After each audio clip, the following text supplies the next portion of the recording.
What's up, y'all? It's your girl Nia Williams, and I'm back with another video. And this video is gonna be about the chakra healing. Yes, it's another chakra healing video, and it is going to be about the heart chakra and how I transform grief into grace. Oh God. This one took me a minute to come out with. It took me a minute to gather up the information, to do the reflection work, to actually put the pieces together and literally just come on here and speak my truth.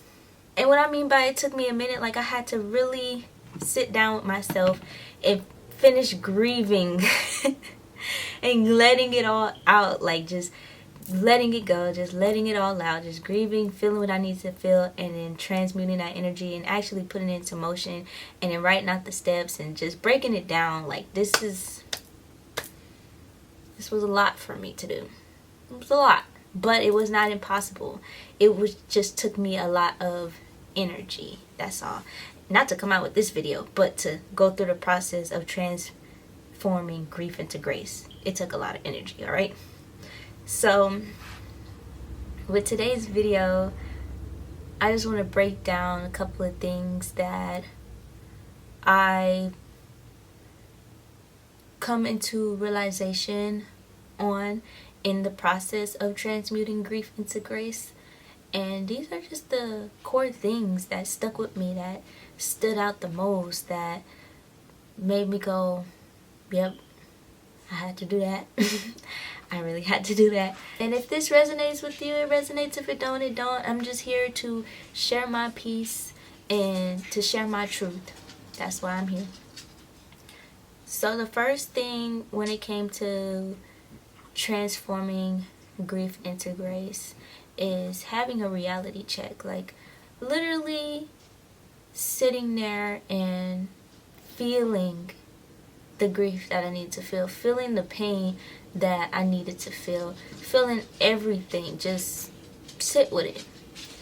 In this moment and in this space of actually sitting with my emotions, I did get the feeling to, spin the block on some people, tell them how I was feeling, because I'm an empath. I feel emotions, I feel empathy for people all the motherfucking time. So I always had this feeling of, let me just go ahead and, say what I have to say, because my feelings are valid, and I just got to, and I gotta let it out. But this time around, it was so different. I used to go down that route of repeating that cycle, that karmic cycle with people, and just going back and speaking on things that made me feel some type of way, and then I found myself opening up back to people and giving them second chances, third chances, fourth chances, fifth chances, like just giving my sacral space, opening up my sacral space in my heart to people that have already shown me their behavior and where they're at in their life. They already showed me their character. They already showed me who they are.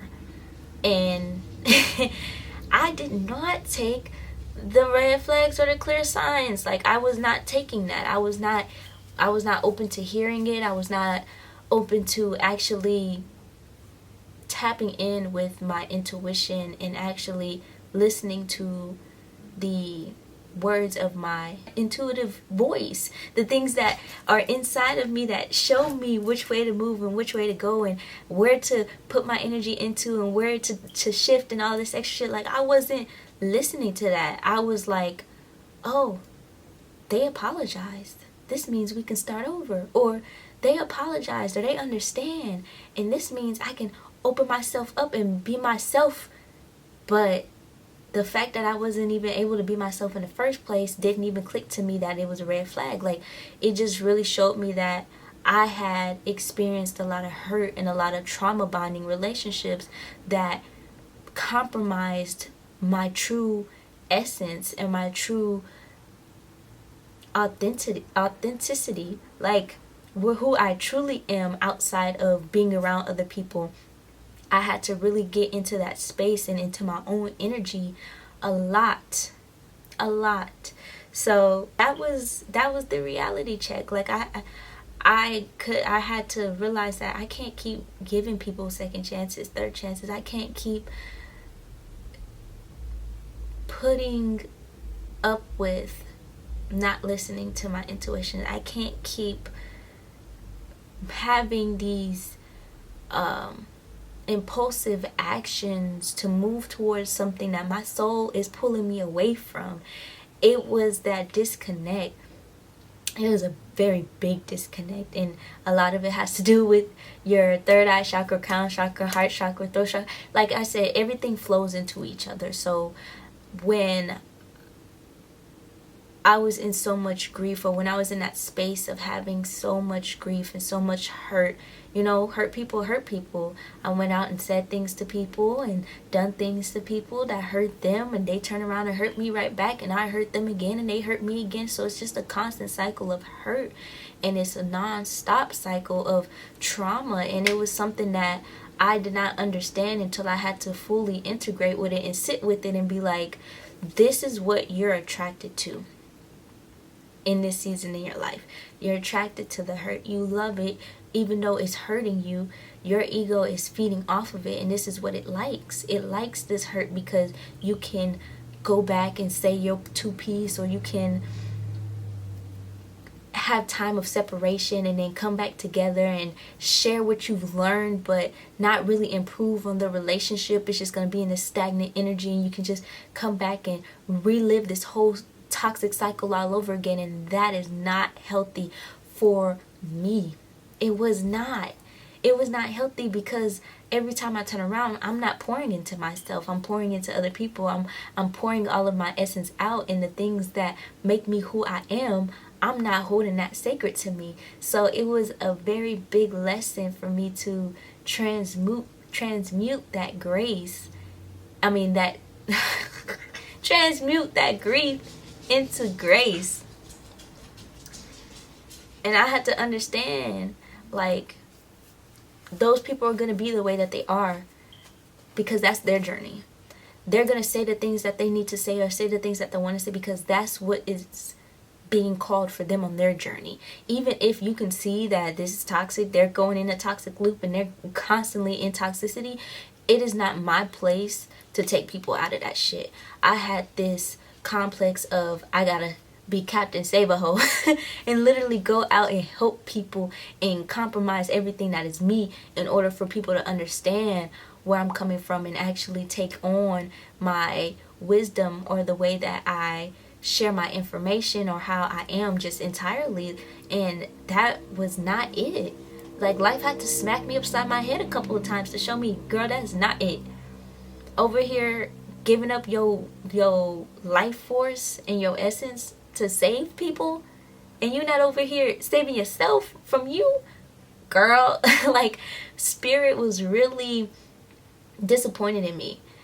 Spirit was really looking at me like, we're gonna have to go through this cycle again. Like, here we go again. This girl ain't gonna get it until she get it. And that's why I say, you gotta understand, like, some people are on their journey and on their path to self-destruction because that's what they need in order for them to come up out of it, in order for them to free themselves. And that is not, it was not my place to save anybody from that. It wasn't. I just had to go into my solitude and really just give myself the things that I was trying to give other people. And I have a video on that. It's a very old video though, but I talked about it in one of my videos, where solitude is bliss. Sitting in solitude is very blissful and it's very peaceful. And I realized within that journey, like, it is okay to sit with self. It is okay to be in your own energy. And the fact that I had to come and do this whole cycle all over again and come to this realization all over again, like, girl, sit with yourself, be in solitude, it's okay. Like, part of me did feel a little hurt. And this wasn't hurt that other people inflicted on me. It was hurt that I was inflicting on myself. I ended up seeing the full picture of the grief. I ended up seeing the whole 360. It all started with me. And I had to really just sit there and be like, what do I need to do in order for me to get up out of this space of hurt? Hurting myself, hurting other people, and allowing people to hurt me. And I realized I had to set boundaries. I had to set boundaries for myself. You know, I had to sacrifice some things within myself that no longer resonate with where I want to be at or where I'm being pulled towards. I realized that I was getting pulled towards a space that was very intimate. What? I'm recording a video!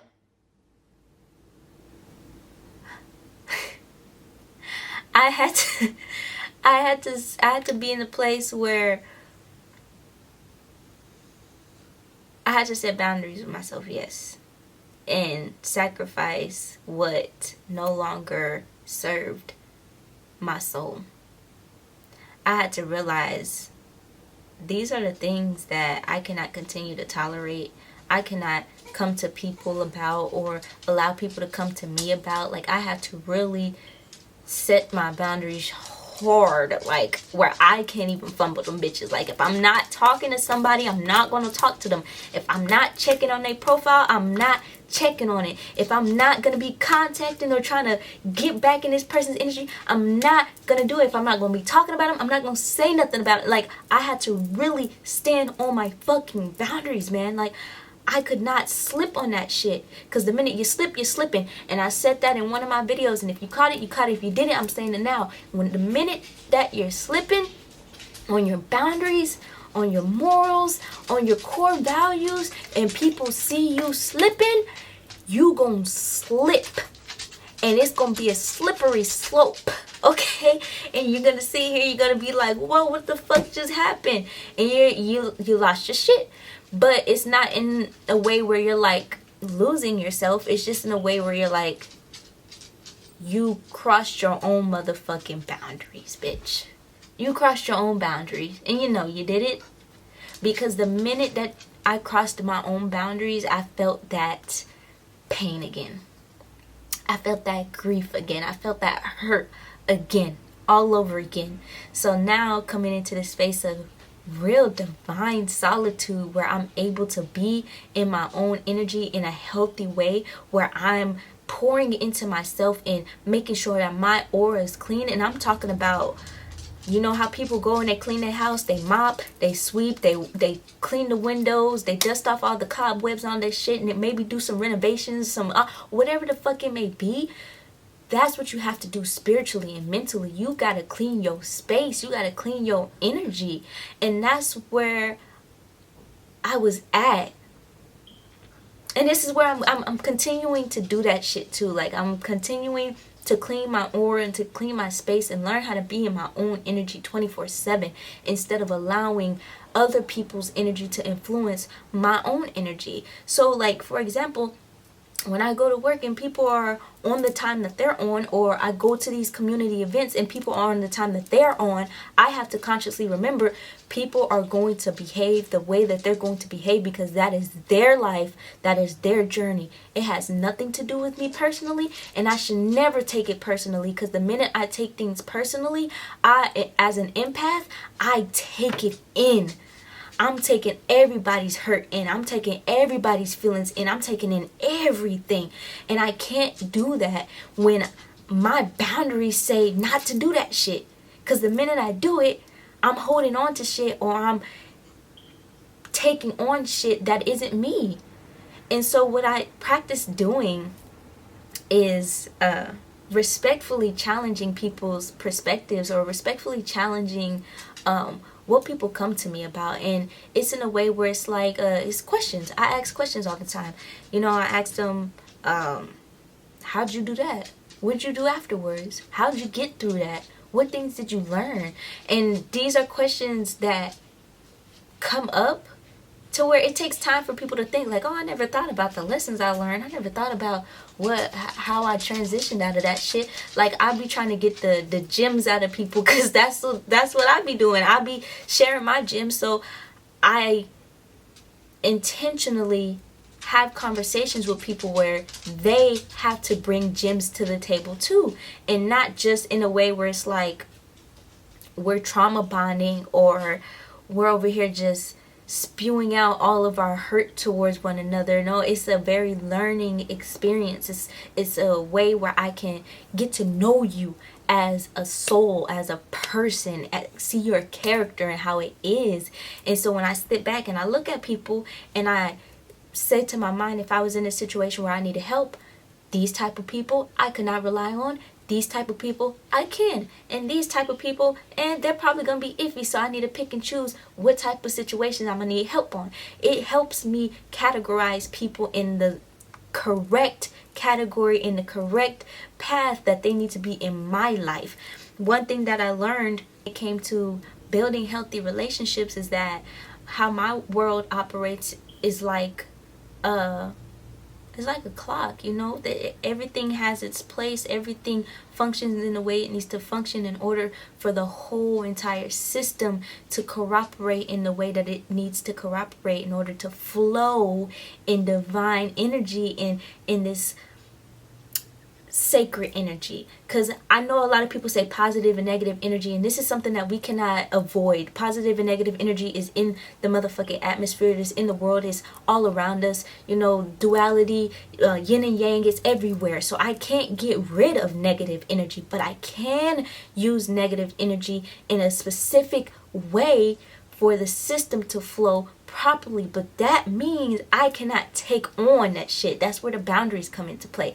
So it's all about learning how your energy operates and how you operate in that energy and how things operate, how it moves, how it functions, not just within other people, within yourself. And this is where solitude like comes into play. This is where the transition from grief to grace started. And I had to realize, like, I know I'm fucked up mentally, emotionally. I got traumas just like everybody else got traumas. I got childhood experiences that fucked me up just like everybody else did. There's things that happened 2, 3, 4 years ago that fucked me up. Like, these are things that are normal, that everybody has. But guess what? It's my responsibility to take care of that shit. It's my responsibility to carry my own weight. It's nobody else's responsibility. So I'm gonna keep that shit close to me, heal my own shit, because this is what the inner child needs. This is what my soul needs. And it's nobody else's responsibility to fix that. Not in my friendships, not in my relationship with my partner, and not in my business relationships. Everything has a place, a time and a place. And I had to realize, and another thing I had to realize is facts over feelings. And this is not saying that I can't feel nothing at all. I'm not supposed to feel my feelings, because mind you, in the beginning of this video, I did say I felt everything that I needed to feel. It was the fact that when the reality set in and I seen where I was at and I seen what I was doing, these reality checks, these facts trumped my fucking feelings and how I felt as an empath. The fact that I knew, you keep going back to this person, you're gonna keep getting hurt. My feelings told me, well, this person said they were sorry, so I can forgive them, right? I can forgive them for what they did because they apologized, and you can expect some changed behavior. But the facts is that it's not going to change. So I had to really learn how to have emotional intelligence. And this is where I always talk about emotional management, emotional regulation, just having that emotional intelligence to where you can understand how you're feeling, communicate how you're feeling, feel how you're feeling. But god damn it, them actions are not emotional based.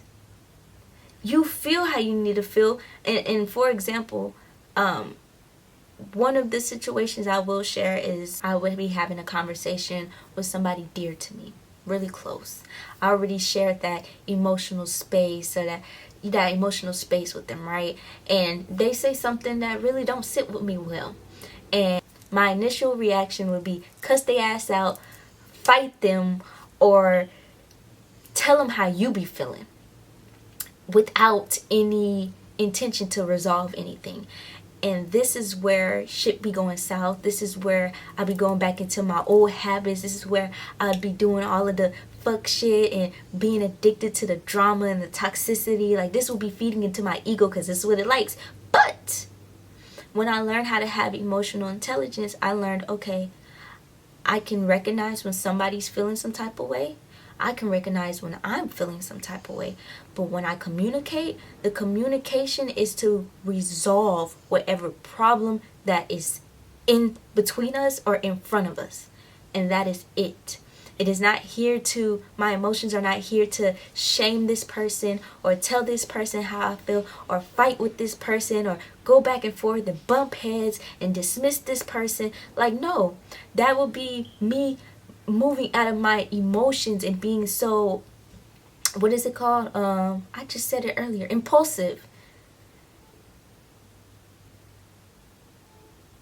Once I got out of that space of being impulsive and gaining the emotional intelligence to actually regulate my emotions and communicate them and actually solve whatever issue was there in the room, whatever elephant was in the room, I moved on to releasing and moving forward for the betterment of myself. And this is where the grace started to kick in. This is where the grief has left the motherfucking window. The grief has said goodbye, we're done crying, and now the grace is sitting in. Is like, you can feel how you're feeling, honey. You can see the relationship, how it really is. You can, like you said, you can feel what you need to feel. You can see the relationship how it really is, and you can be okay with it. Be okay with it. And for the longest, I would say for some months, I was not okay with it. I was like, nope, this is not okay. Nope, I can't believe. Nope, I can't. This bitch, that nigga, this person, that person, I can't stand them. I was in this constant space of not being okay with how people treated me, how I treated myself, how things were going. I was not okay with it. I wasn't. But the minute that I had that emotional intelligence intact, I was like, it's okay. It's okay. Because I realized how the world really works. I realized how things really operate, and not everything operates on my time. Not everything operates when I want it to fucking move. So I had to be okay with the outcome of things, be okay with feeling the grief that I felt, and be okay with it. Even if I don't forgive people, even if I don't really want to fuck with them anymore, that's okay. That is alright. Like, be okay with that. Give yourself the grace that you actually felt what you needed to feel. You kept your intuition intact this time. You actually listened to it. You actually moved on it. You actually got into your solitude. You actually put those boundaries down. You actually moved forward. Give yourself grace, because this is a lot of work that you do that a lot of people can't even get past. This is a lot of work that people can't even fucking do them damn selves, and you're doing it. This is what a lot of people go and seek therapists for, go seek fucking counselors for, go seek gurus and spiritualists for, in order to get past this step. And you did it on your own. Based off of my own human evolution. Not based on anybody else's or how anybody else moved, but just based on me. And so once I got through that, all I had to do was feed my soul what it needed. My soul needed to be recognized by me, not recognized by the people outside of me. That's just a product of what I'm doing for myself. I had to really sit there and give myself the patience, and give myself the time, and give myself the energy, and give myself the discipline, and give myself the actual satisfaction of doing what I love. Like sitting here making these videos and expressing my truth, I love this shit, because that inner child of me never got to do it. Never got to speak my truth. It was very scarce. It was not really there. And now that I'm in a space where nothing outside of me is stopping me from doing this shit, why should I stop myself from doing it? So when I started making the videos, when I started doing these Let's Talk About It, when I started actually sharing my truth, it felt good for me to actually speak and actually remove those blockages in my throat chakra, and which is the next one I'm gonna talk about. But it felt so good. It felt like I actually connected with a part of me that has been dormant for a long ass time. That every time I connected with a karmic individual, I was losing this. I was losing my voice. I was losing my intuition. And it wasn't like something that happened so big where I noticed it. It was like a under the table, let me steal it from you. Let me swipe it from you where you can't see it. And I didn't realize it was taken from me until after the fact. So I say all of that to say, when you're feeding your soul, when you're feeding your spirit, that's when you have the grace. When you're doing what your spirit is calling you to do, when you're doing what you love to do, not what other people love to see you do. And for me, that's just a product of me doing what I love to do. I love to do these things. I love making these videos. I love going to fashion shows. I love doing photo shoots. I love taking photos. I love being creative. I love tapping into my creativity. I love doing these things. I even love just sitting with myself and doing nothing sometimes. I love eating. I love going outside. I love my dogs. I love all my animals. I love my husband. I love my parents. I love my family. Like, I love these things. All these things need boundaries though, but I love them. And these are the things that my soul is saying, this is what you need to pour into yourself and the things that you love to do, and staying in your own energy. Like I said, that solitude and keeping up with your spiritual cleansing. When I say keeping up with it, I mean, like, bitch, this better be in your daily routines. This better be in your daily motherfucking routines to do a spiritual cleanse. Like, every single day you're doing a spiritual cleanse. Every day. However it looks for that day.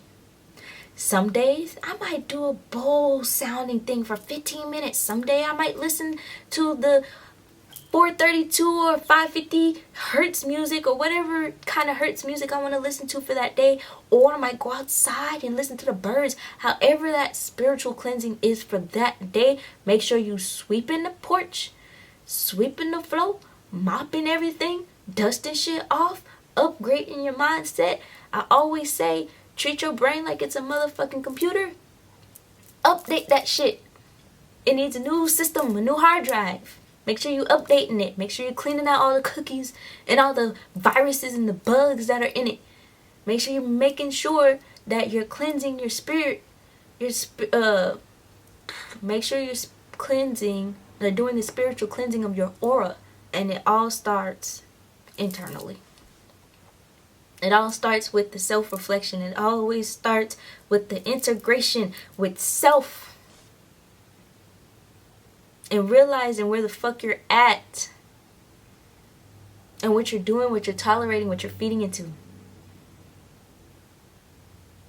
So with that being said, I hope you guys enjoyed this beautiful video on heart chakra activation, transmuting grief into grace. And I'll see you guys in the next video.